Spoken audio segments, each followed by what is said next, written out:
அனைவருக்கும் அன்பு வணக்கம்.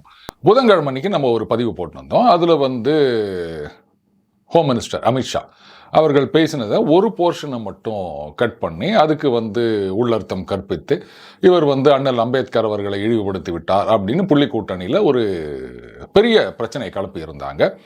இதுக்கு பாஜகவுடைய ரியாக்ஷன் என்ன இப்படி இருக்க அப்படின்னு நம்ம கேட்டிருந்தோம். அதில் ஒரு சில நண்பர்களுக்கு இது ஏற்புடையதாக இல்லை. கமெண்ட்ல கடுமையாக நம்மளை திட்டி தீர்த்திருந்தாங்க. என்ன சார் நீங்கள் பாஜகவை இப்படிலாம் விமர்சனம் பண்ணுறீங்களே அப்படின்னு. அது சரிங்க, அதாவது ஒரு கட்சியை மட்டுமே ஆதரித்து ஒரு கட்சியை மட்டுமே எதிர்த்து நாம் என்ன நடுநிலை முற்போக்கு ஊடகவியலாளர்னு இன்னைக்காவது சொல்லியிருக்கோமா? யாராக இருந்தாலும் நல்லதுன்னு தெரிஞ்சால் பாராட்டுவோம், அது சரியில்லை அப்படின்னு தெரிஞ்சால் இந்த மாதிரி தான் நம்ம விமர்சனம் செய்வோம்.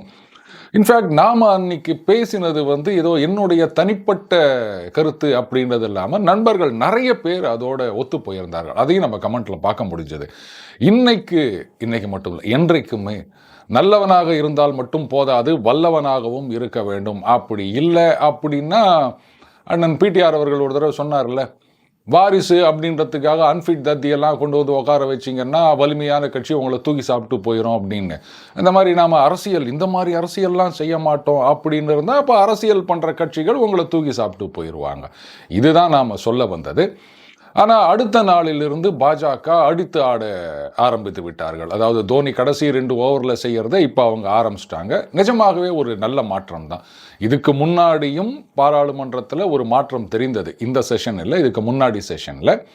இப்போ பாராளுமன்றத்துக்கு வெளியேயும் அவர்கள் அடித்து ஆட ஆரம்பித்திருக்கின்றார்கள். இதுதான் மக்கள் எதிர்பார்க்கும் மாற்றம். சொல்லப்போனால் இந்த மாற்றத்துக்கு பிறகு பாஜகவுடைய ஆதரவு ஓரளவுக்கு கூடியிருக்கும் அப்படின்னு நான் நினைக்கிறேன். எப்படி சார்னு கேட்டால், இந்த சினிமா எடுத்துக்காங்க. சினிமா இல்லாமல் அரசியல் ஏதுங்க?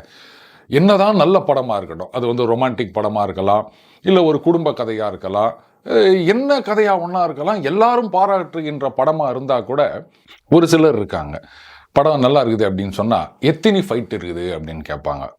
இல்லைங்க அது ஃபைட்டெல்லாம் இல்லைங்க, அப்போ நான் வரமாட்டேன். இல்லைங்க அவ்வளோ அருமையான படம், அதெல்லாம் கொடுப்பா, ஃபைட் இல்லாமல் ஒரு படமா? அதனால தான் பார்த்தீங்கன்னா தமிழ் சினிமாவில், கிட்டத்தட்ட இந்திய சினிமாலே இது ஒரு டெம்ப்ளேட். இத்தனை ஃபைட்டு, இத்தனை பாட்டு, இத்தனை டான்ஸு அப்படின்லாம் வச்சுருக்காங்க. அந்த ஃபைட்டெல்லாம் டூப்பு ஃபைட்டுன்னு நமக்கு தெரியும். அண்டு மோஸ்ட் ஆஃப் த மூவிஸில் பார்த்தீங்கன்னா ஹீரோவுக்கு பதிலாக யாரோ ஒருத்தர் டூப்பு தான் போட்டு அந்த சண்டை போடுவார் அப்படின்றதும் தெரியும். அந்த டிஷ்யூம் சவுண்டெல்லாம் பேக்ரவுண்டில் கொடுக்குறாங்க. குத்தும் போது அந்த மாதிரிலாம் சவுண்டு வராது. இதெல்லாம் தெரிஞ்சாலும் ஃபைட்டை எதிர்பார்க்கிறோமா இல்லையா? ஸோ அந்த மாதிரி தான் அரசியல் கட்சி அப்படின்னா, நீங்கள் அரசியல் பண்ணாமல் எதிர்கட்சிகள் அரசியல் பண்ணிக்கினே இருப்பாங்க.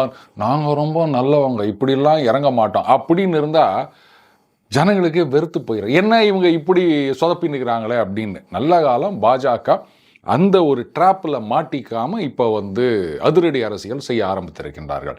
ரைட், நடந்தது என்ன? புள்ளி கூட்டணி எம்பிகள் இவங்க இந்த பதாகைகள்லாம் ஏந்திங்கன்னு கோஷம் போட்டுட்டு இருக்காங்க. அப்போ பாஜக மட்டும் நாங்கள் மட்டும் சும்மா இருப்போமா அப்படின்ட்டு அவங்களும் எதிர்க்க போராட்டம் செய்கின்றார்கள். இதில் தள்ளுமுள்ளு நடந்திருக்கின்றது அப்படின்றாங்க. ராகுல் காந்தி அவர்கள் ஒத்துரை தள்ளி விட்டார். அவர் இன்னொரு பாஜக எம்பி பிரதாப் சாரங், அவர் மேலே போய் விழுந்ததில் அந்த பிரதாப் சாரங் அவர்களது மண்டையில் அடிபட்டு ரத்தம் கொட்டுச்சு இப்படின்றது தான் குற்றச்சாட்டு.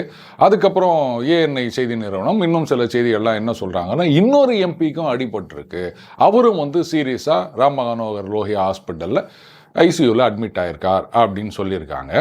அடுத்தது நாகாலாந்தை சார்ந்த ஒரு பெண் எம்பி, அவங்க என்ன சொல்லியிருக்காங்க, இது மாதிரி ராகுல் காந்தி அவர்கள் என்கிட்ட வந்தார், ஐ ஃபெல்ட் அன்கம்ஃபர்டபுள், இந்த சத்தம் போட்டு திட்டினார் அப்படின்னு வேற ஒரு புகார் கொடுத்துருக்காங்க. I stand with a very heavy heart to bring a matter of very grave concern to you, sir, for which I've already sought your protection. Today, while protesting, it was a peaceful protest. I was standing outside just below the staircase of Makar Dwar. Something happened to me which I really feel disheartened. Leader of opposition of the Lok Sabha, Sri Rahul Gandhi ji, came in very close proximity of me and I really feel uncomfortable, and he started shouting at me, which I felt is very unbecoming of a leader of opposition.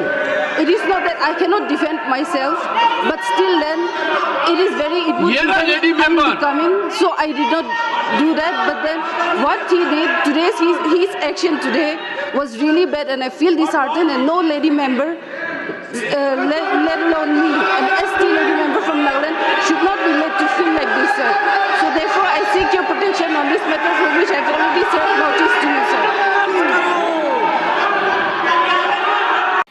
இதில் அந்த வீடியோக்களை பார்க்கும்போது யார் தள்ளினாங்க யார் விழுந்தாங்க அப்படின்ற video சரியாக தெரியலைங்க. But அவர் விழுந்து அந்த பிரதாப் சாரங் அது மண்டையில் ரத்தம் வருது, அதை வந்து கர்ச்சீஃப் வச்சு பிடிச்சிட்ருக்காங்க, நிறைய பேர் சுற்றி இருக்காங்க. அந்த நேரத்தில் ராகுல் காந்தி அவர்கள் கிட்ட வராரு.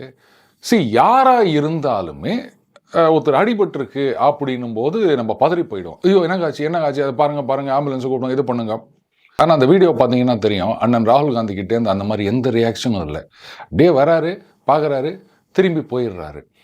இது என்ன மாதிரியான ஒரு எதிர்வினைன்னு யாருக்குமே புரியல, எனக்கு மட்டும் இல்லை.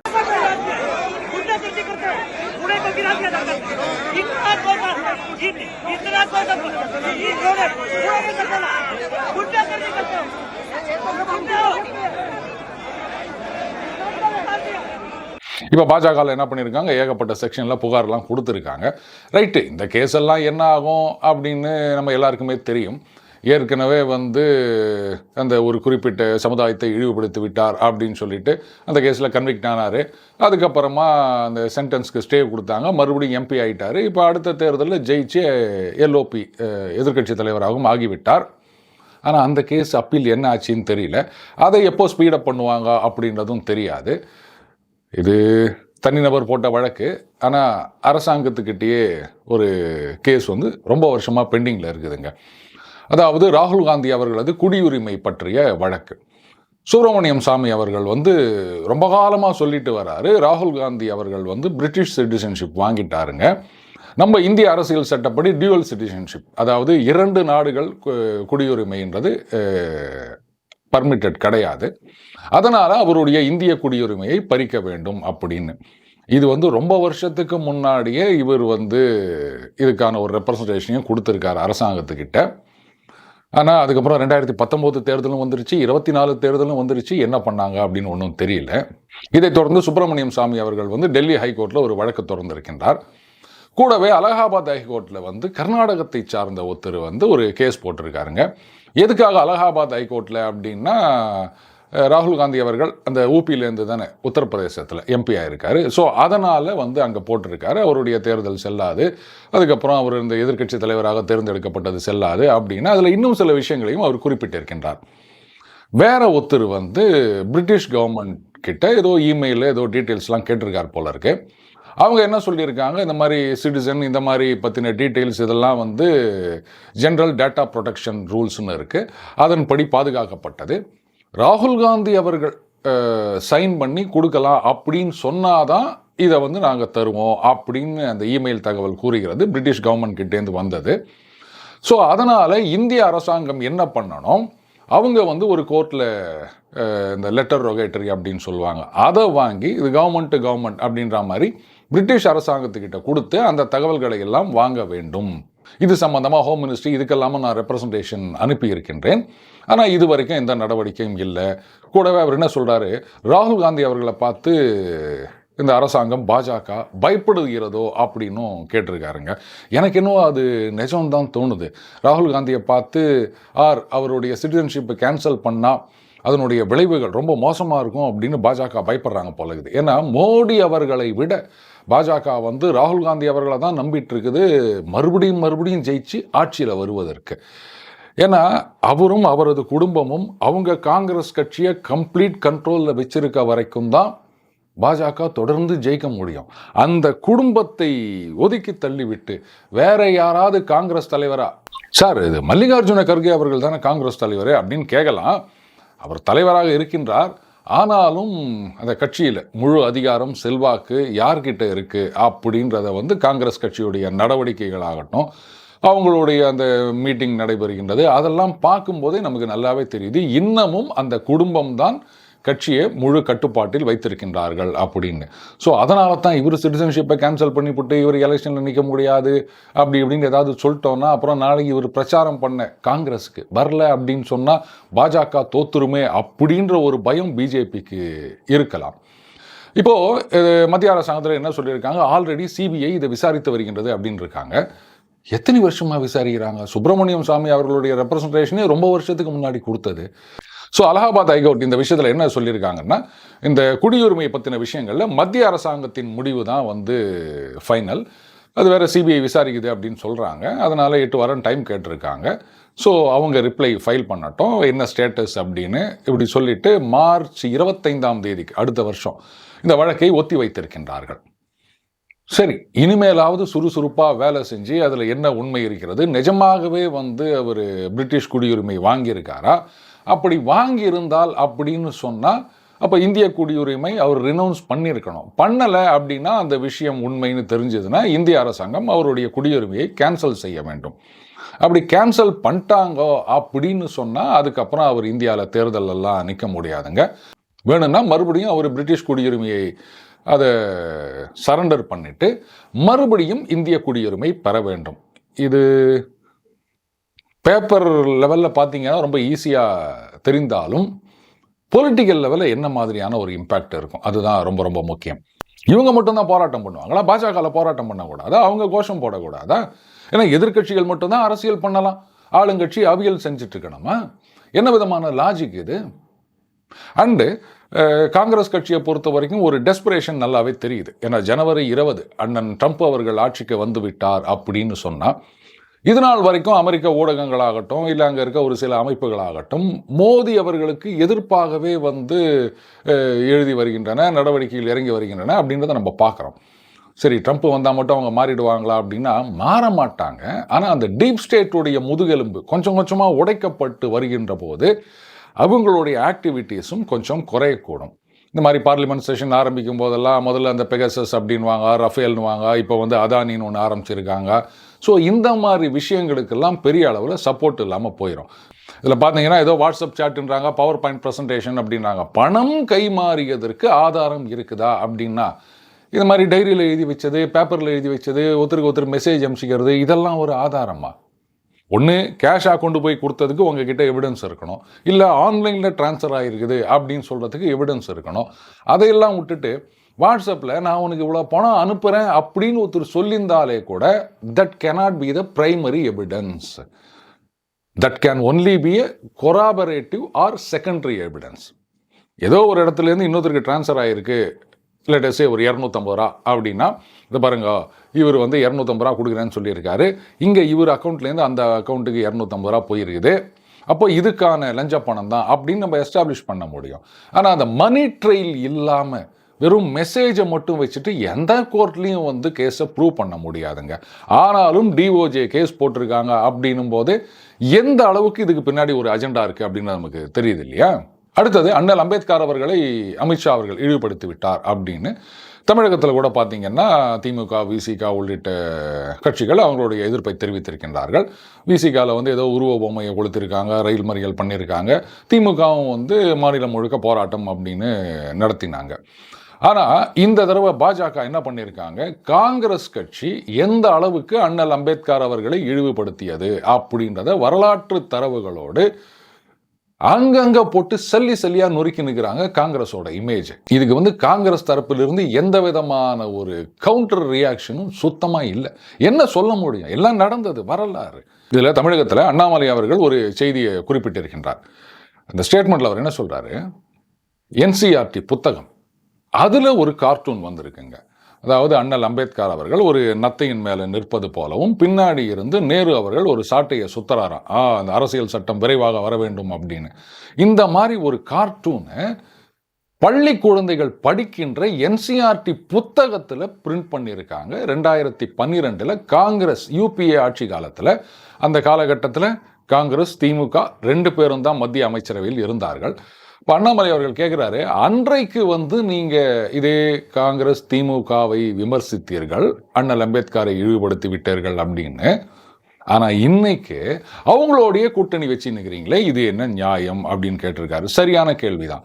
அப்போது அமித்ஷா அவர்கள் பேசின ஒரு விஷயத்தை வச்சு இவ்வளோ நாளாக ஒரு பெரிய பில்டப் பண்ணிட்டு வந்தாங்க. இவ்வளோ நாளான்னு சொல்ல முடியாது, அந்த ஒரே ஒரு நாள் காங்கிரஸ் அண்டு புள்ளி கூட்டணி கட்சிகள் அதையெல்லாம் ஏராளமான செய்திகளை கொண்டு வந்து கொடுத்து சல்லியாக உடச்சி நொறுக்கிட்டாங்க பாஜகவில்.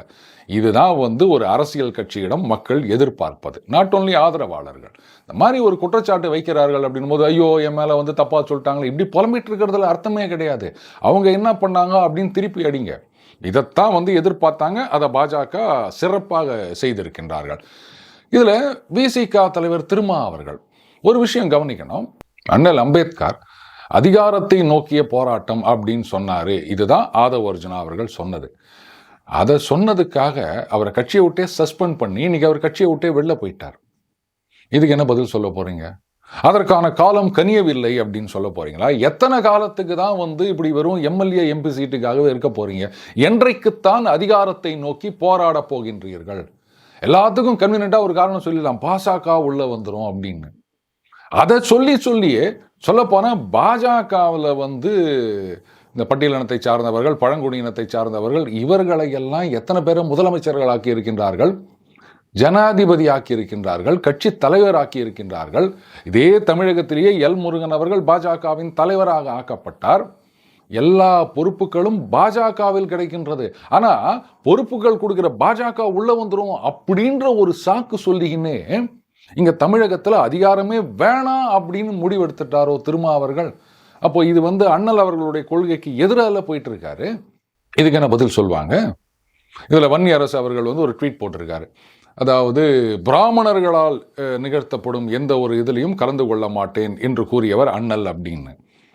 சரி, அப்போ அந்த சிதம்பரம் கோயிலில் போயிட்டு துண்ணூறு பூசிக்கணும் போது அங்கே அந்த பூஜை பண்ணதெல்லாம் யாரு அப்படின்னு வன்னி அரசு அவர்கள் சொல்வாரா?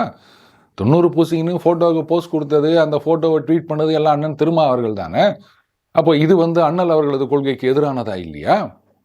எப்படிங்க இப்படிலாம் தைரியமாக ட்வீட் போட்டுனுக்கிறாங்க? இதில் மிட்டாய் மாமாக்கள் அவங்க மட்டும் சும்மா இருப்பாங்களா? கபால்னு களத்தில் குதிச்சிட்டாங்க.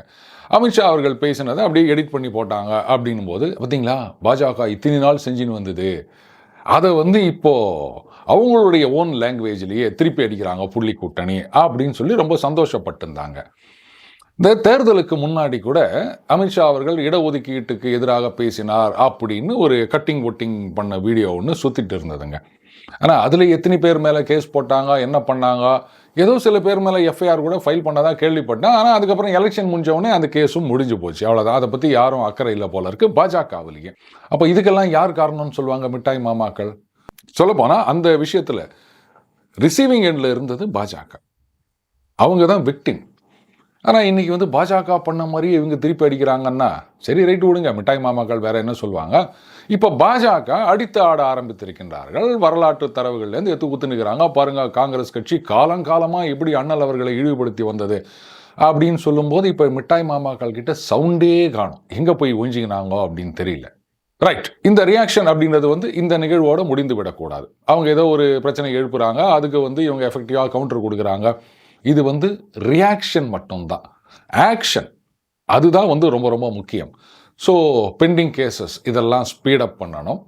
புதுசாக ரெஜிஸ்டர் பண்ண கேஸ் ஏதாவது இருந்தது அப்படின்னு சொன்னால் அதை டிலே பண்ணாமல் சுறுசுறுப்பாக அதை வந்து முடிக்க வைக்கணும்.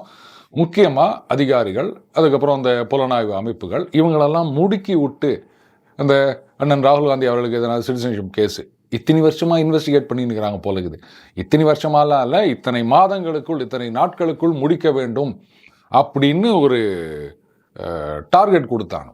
இந்த மாதிரியெல்லாம் பண்ணால் மட்டும்தான் பாஜகவால் எஃபெக்டிவாக கவுண்டர் பண்ண முடியும். ஆனால் அதை விட்டுட்டு வெறும் ரியாக்ஷன் மட்டுமே கொடுத்துருந்தாங்கன்னா நாளடைவில் அதுவும் ஒரு டெம்ப்ளேட் ஆயிரும், இன்எஃபெக்டிவ் ஆயிரும்.